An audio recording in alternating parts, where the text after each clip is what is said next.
Então, a quinta questão. Codifique um programa que calcule o preço a pagar por um carro alugado, sabendo que o aluguel do carro custa R$ 115 por dia e 20 centavos por quilômetro rodado. Solicite a quantidade de quilômetros percorridos usando o carro e a quantidade de dias pelos quais o carro foi alugado. Análise, entendimento do problema. Qual é o problema?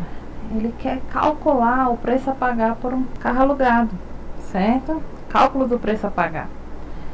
E a especificação? Quais são as entradas? Quais são as saídas de seu processamento? Ele diz o seguinte, que a quantidade de quilômetros percorridos, né, e a quantidade de dias, ela vai ser informada, vai ser solicitada.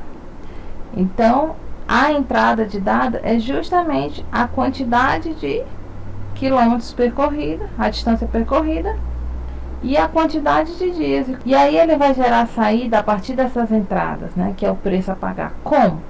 Ora, sabendo a quantidade de quilômetros percorridos, eu posso calcular o preço por quilômetros rodados. Então, por cada quilômetro rodado, ele gasta 20 centavos.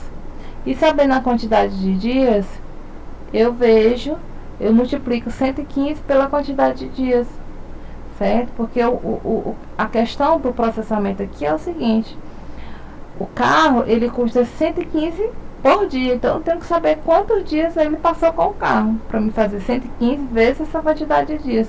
E além disso, por cada quilômetro rodado, ele cobra mais 20 centavos, então eu tenho que saber a quantidade de quilômetros percorridos.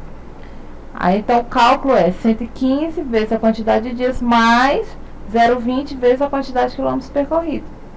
Agora, vamos para projeto de implementação, o passo a passo.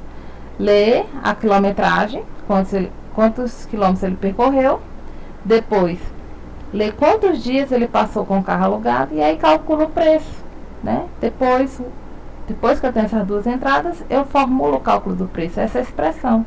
O preço vai ser 115, que é o valor da diária, vezes a quantidade de dias, mais 0,20 centavos, vezes a quantidade de quilômetros rodados. E aí eu vou, por fim, no último passo, exibir o preço calculado. E aí nós temos aqui a implementação em Python.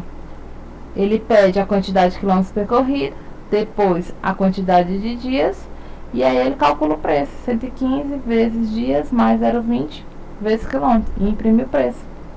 Ok? Vamos passar agora. Então aqui, já foi digitado aqui, vamos rodar, salva. E aí ele vai pedir quantidade de quilômetros percorrido, 300 quilômetros, quantidade de dias, 10 dias. Então ele vai pagar R$ 1.210.